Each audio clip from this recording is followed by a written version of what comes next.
Hello, I'm Dr. Vanita Rattan. I'm a doctor, but I'm also a cosmetic formulator specifically for skin of color. So if you've seen enough of my videos, you will notice that I'm not in my bedroom right now. I am in my messy office.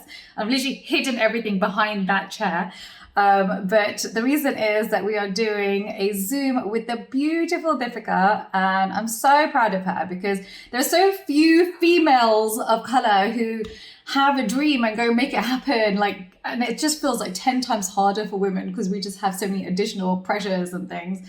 So actually, when you see another woman like across the pond, doing so well, it honestly goes straight to your heart. I think everyone can identify with that. And so I'm so happy we're doing today's video.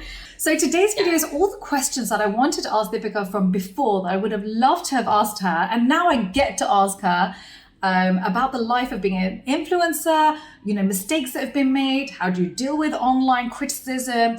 What would you tell your younger self? What would you tell mums whose children want to be influencers? All these people out there who are trying to become influencers, who are trying to make it, because these are the questions that I wanted, 12 months ago would have been very helpful. So I hope you find today useful. If that sounds good to you, give me a thumbs up. Let's dive right in.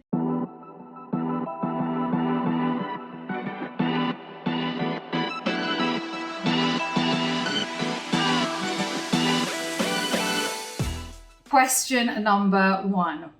What do you wish you had known about being an influencer before starting this journey? It's like I wish I would have known, but at the same time, I'm kind of like, you kind of have to, it's like, I tell myself it's like a live and learn thing. But the thing that I want people to know if they do want to become one is you really, really have to have thick skin and cut out the noise around you, because it's really kind of scary out there on the social media world. Like the comments sometimes, like we're all human, and even as strong as you are, as thick of skin you do have, you're human, and like comments get to you. And I never care when people say something about me, about my like physical appearance and stuff. But if they come for like my family or say anything about like, or my work ethic or something like that, it like stings. But it's like, it's one of those things that I think about younger people doing this, and it's like, damn, like I'm turning 32 in a few days. Like you develop a certain level of confidence, but I get really scared about young people who are still developing themselves as human beings, putting themselves out there online, and how mean people can be. What I've told myself is that at the end of the day, people saying mean things online is more of a reflection of themselves and their day. And it's almost like I literally, when I read those comments, I'm like sad for that person. So I'm like, wow, you must be going through a lot in your life right now to have to be this way to somebody else and project this onto somebody else's life. It's just very odd sometimes to read comments and just be like, wow, you really, really think you know me at like that deep of a level to say something hateful. So I just think like having thick skin and cutting out the noise from like negative comments, but also cutting out the noise of like other people's journeys. Because I think especially in the beginning, it's so easy to compare yourself to other people until you get confident in what it is that you're building yourself. That I think you kind of have to have blinders on and stick to like, why is it that you are choosing to be an influencer or an entrepreneur, putting yourself out there? It's like, stick to that unique journey that you have that's specific to you. Like what you and I are doing both is like we created a business out of a specific concern that is specific to women like us. And there's not many people doing that. And I think when you stick to your specialty, like you calling yourself Hyperpigmentation Clinic, that's genius, right? And like, I think for me, even after I became an influencer and then started my own brand, I don't know. I don't know if this is clear to other people, but I myself feel like I went through like a period of like an identity crisis of like, what is it that this brand is going to evolve into?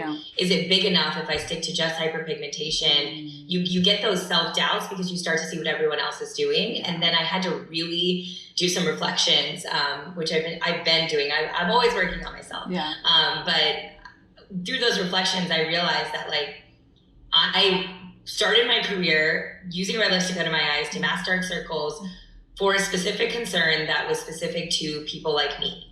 That created my success and catapulted me into this whole new career. Stick with that. Like there's a reason that happened. Of course, be open to evolving and growing, but don't like forget where you started and like the roots of it all, right? And so I think just going back to reflecting on that has helped me stay true to like why I started this whole thing, like why representation for people like us is so important, and constantly having that mantra and telling yourself like your why of why you're doing this. And if it's going to be about money, if it's going to be about fame, if it's going to be about fortune, you're going to be deeply unhappy because that stuff goes up and down. But if you do it because of your purpose and your why, you end up realizing every day when you wake up, like, I'm doing something bigger than myself, which is really nice. You're completely right. I think the why is so important. I think it's the first question. And you know, when you're young, I think the first question you'll be like, oh, I want to be famous because you get credibility and it gives you status. And this. Do you though? Do you want to be famous? Look at Brittany. Oh my God. Do you really want to go through that? Like, that's what I want young people to realize is like, what about fame excites you? Is it because there's a difference between fame and like your purpose and sticking to like, what do you want to be known for? Changing the world, or like how many likes you have on Instagram? Like I really want people to like see that side of influencer world of like, when it's all said and done and you're looking back on your life, what do you want to say you did for the world? You're so right. You're so right. I think there's social anxiety. So it's a little bit like, oh, well, what job do you have? What degree did you do? Who did you marry? You know, like what handbag do you have? You know, the whole social anxiety that people have in order, you know, have this much status if I do X, Y, or Z. I think it's the same thing happening in social media. It's like how many likes I have equals, you know, my status in society. So I think that's one side of it. But I think in terms of like the negativity, I remember my cousin saying to me, he said, Vita, why does it bother you when people say negative things about you online? They have nothing to do with you. They don't know you. So why does it bother you? And I tried to digest this. I was like, what would actually happen? If I just ignored it, like what would happen? Would anything happen? Would my life end? Like, is my business going to go under? Like, will anything happen if I just ignored it?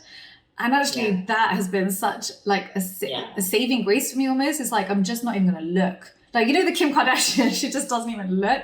Like, I don't even see anything. Agreed. And I think also like the idea of knowing that for every mean comment, there's like 10x great comments. And like, why is it that we always notice that like the negative? It's annoying. Like, because we're human. It's like that's the human nature in us, right? It's like, when everything's going well, I actually had an ex-boyfriend tell me this, and I have to give him props because it really did bring to to fruition for me that I did have this quality of like, when everything's going well, I don't celebrate it. No. But when things are going bad, I dwell in it. And it's like, why do we do that? It's human nature. Actually, like, but it's like not okay. And so I actively try to make it a practice to like celebrate my wins and have gratitude every day and realize that like those small negative comments are actually literally irrelevant. I know. It's our Paleolithic brain. We basically got the hard wiring of 200,000 years ago, and we're still walking around with that hard wiring now. So we look at a negative comment like a threat. We look at it as if our life will end. It's like a lion coming for us.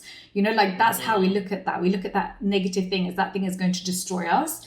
And then everything going hunky-dory, our adrenaline levels are low. And so there is nothing to celebrate because that's our brain, the hardware. Our brain is not designed actually for modern day living.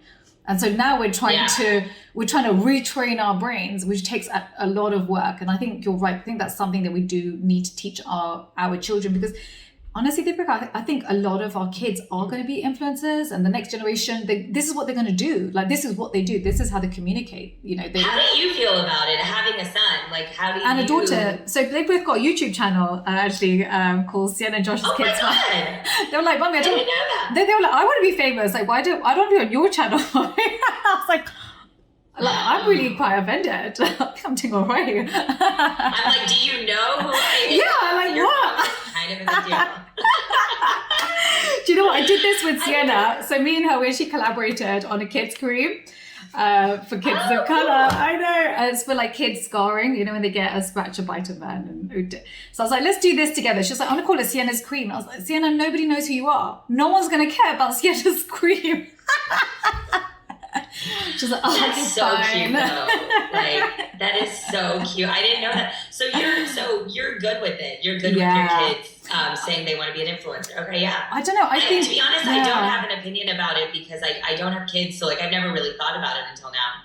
I'm thinking long term for them, if they went and did medicine, for example, you know, the classic Indian thing to do, it's not going to be enough 20 years from now. The life now, even for a doctor now, is very difficult. I think it's only going to get harder. I think things are going to become more automated. We're going to have more AI, and the jobs that we're seeing now are going to be very different to the jobs in 20 years. So we can't train our kids for a life of now. We have to train our kids about what we think life is going to be in 20 years time. They have to be prepared for the marketplace in 20 years. And the way I look at it is, it really is about personal branding. The people who are going to succeed in the future are going to be the people who have influence, who have a following, who have a personal brand, who stand for something, and people believe in them. I think that's going to be actually more powerful than geometry and Latin and other subjects. That makes a lot of sense to me. Like, I guess the counter side of that is like, when they're so young, and do you have comments turned off? Like, there's no comments. For children's stuff, they're not allowed to have comments. They stopped it on YouTube. Okay. So it's literally just like thumbs up and thumbs down. So that's a really positive thing. But no, a lot of the parents at school did say, what are you doing? Are you sure? But that also, now that I have a nephew, it is nobody's business but your own how you raise your kids. Like, I just cannot, like, the mommy shamers and stuff like that. Like, it drives me crazy because there's comments, like, I'll post something of my nephew and people will be like, he's like still doing this, or why are you're not supposed to do this? And things like that. And it's like, first of all, my parents raised 2 children. We turned out just fine. Yeah. If they're let people do them. Yeah. But I think what you're saying, I completely agree that the future is all about the individual and self-brands, and it only benefits people to create that sort of brand around themselves as an individual for whatever they want to do in their future. So that makes a lot of sense. Oh, thank you. I appreciate that. It's so nice to hear that from someone like you, actually. Yeah, totally. No, it makes sense. I've never thought about it because I'm very single and I'm nowhere close to having children. So I've never gone there and thought about it, but you've got enough going on in your life right now. You are dealing with multiple things right now. There's only so much like one human can do, Exactly. I think there's a purpose. There's like a time in life for everything. And right now I have so much I want to achieve that I've told myself, like, if the right person comes along, I'm open for sure. But it's not one of those things where, like, during the pandemic, I was like doing the dating app thing, and life is fully back in action. Yeah. Okay. Amazing. Okay. Good. There's no way that's happening, but it's one of those things. If I meet somebody who is open to being with somebody who works a lot, then I'm open. Okay, so next question on my list was, what advice would you give to parents whose kids want to be on social media as influencers? Yeah, I mean, I think that what we talked about earlier, it kind of covers that in the sense of, like, I've never genuinely thought about it at that level, but when I think about like younger me, and if I was going through it, I definitely think monitor it. Like, it's important. Like, I was so insecure in my teens, and to think that, and that was just the immediate high school I was in. So imagine the noise of the world at your fingertips with your phone. That is a lot for a kid to handle, and it is heavy. Yeah. So I think if your child is into doing it and you want to let them do it, it's really even heavy for me to even say it out loud, because it's so, I really worry about, like, when I look at my cousin's kids and stuff, it's really scary. So I would just say, you got to monitor it. Like my cousin's kid, she's very creative. She reminds me a lot of myself.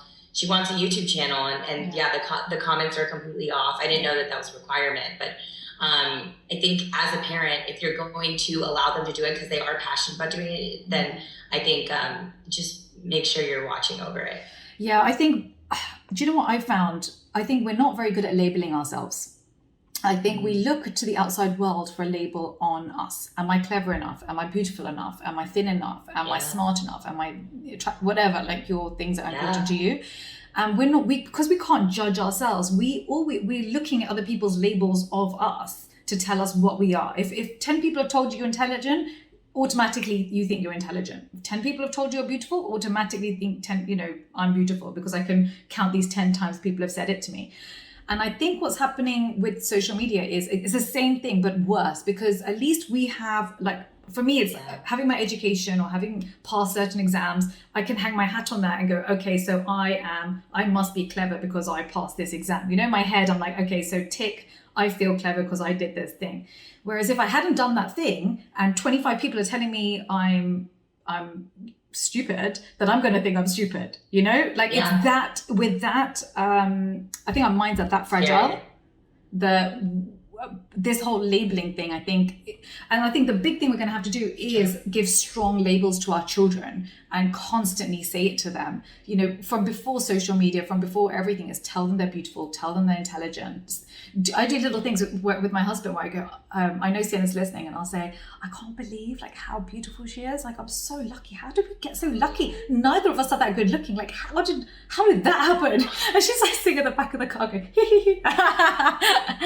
so we do like little things. Yeah, because it's scary to think, what is she hearing outside of the confines that you're raising her in school and on her social media? And it's like so scary to think that like, if one person made fun of me in high school, I would cry. Yeah. And to think that like that could be all day on the internet, like that is just not healthy. I still remember. I mean, can you imagine? Like, I'm like turning 40 and I still remember what someone said to me at 15. So yeah, same. You know, and I think I'm a strong, independent woman. So totally. Last question I want to ask you is, who are your mentors and what are your top books that you would recommend?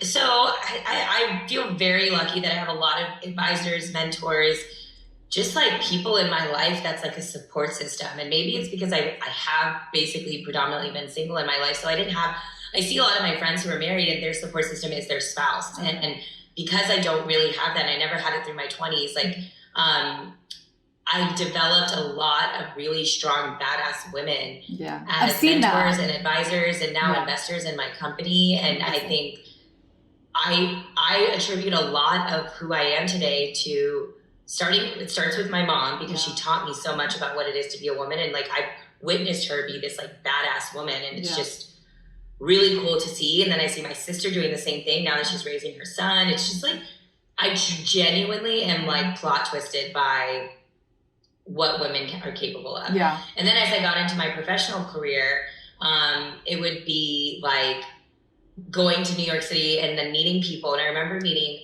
Jessica Alba at a hotel lobby, and how kind she was, how open she was, how like real she was, and how much she was just willing to like give advice. And experiencing that from a celebrity at like in my mid-20s was one of those moments where I was like, if this human can still be this dynamic and graceful and kind, like that is a character trait that I want to continue to be no matter how successful I get. So I think there's little levers I've experienced throughout my career. Like I met Meghan Markle in my 20s, and she was this like incredible human who again took her time to like, you know, the first time I ever did the Today Show, just give me advice and things like that. It's like when you see these women who have a certain caliber of success treat you that way, it makes you want to pay that forward too. Yeah. And so I think little lessons. And then recently Bobbi Brown with me, just like she reached out to the Live Tinted DMs, and I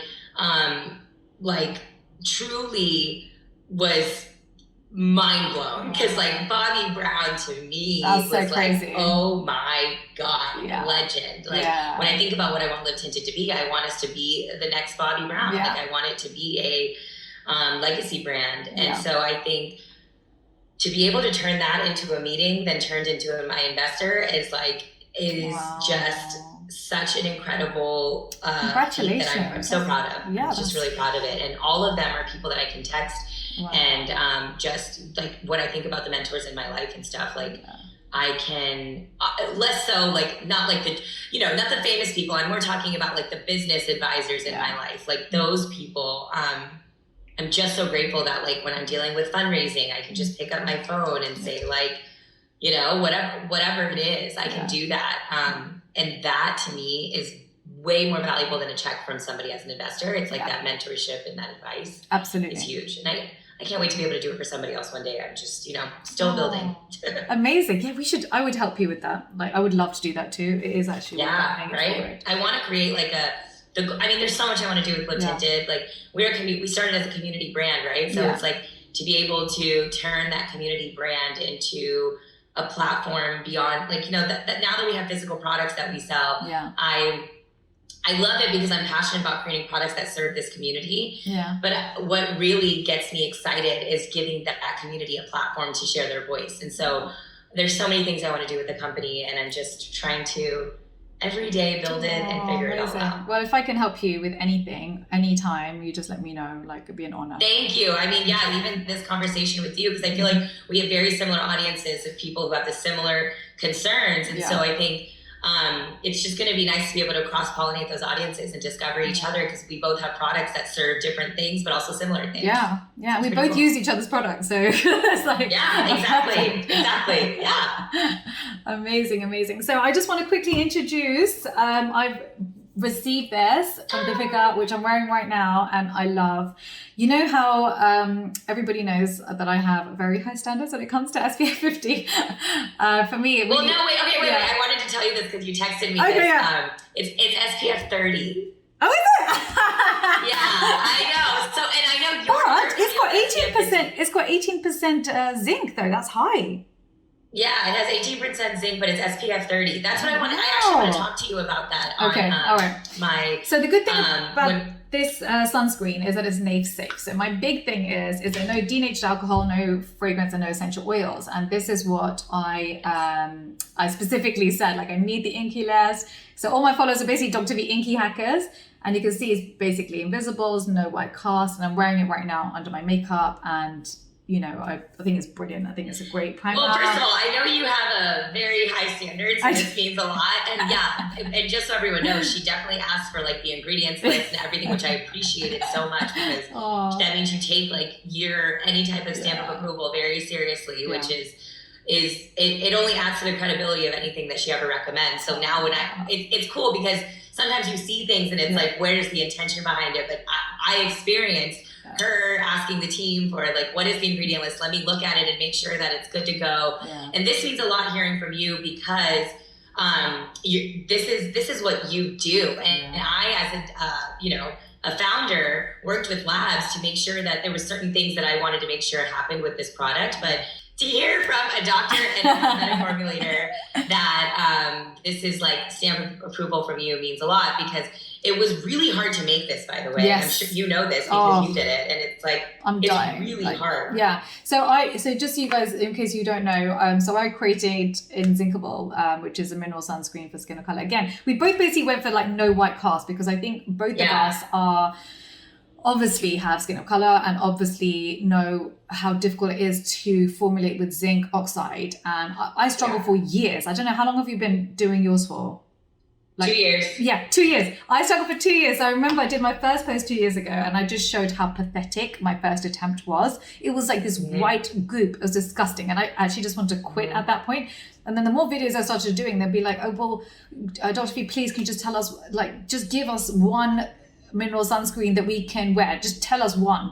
And I would talk about sheer zinc, and sheer zinc is from Neutrogena, but it is super white. And I'm that type of person that I don't care. I will go out with like my wall paint white face on, but that's not what vast majority of people are going to be comfortable doing. No.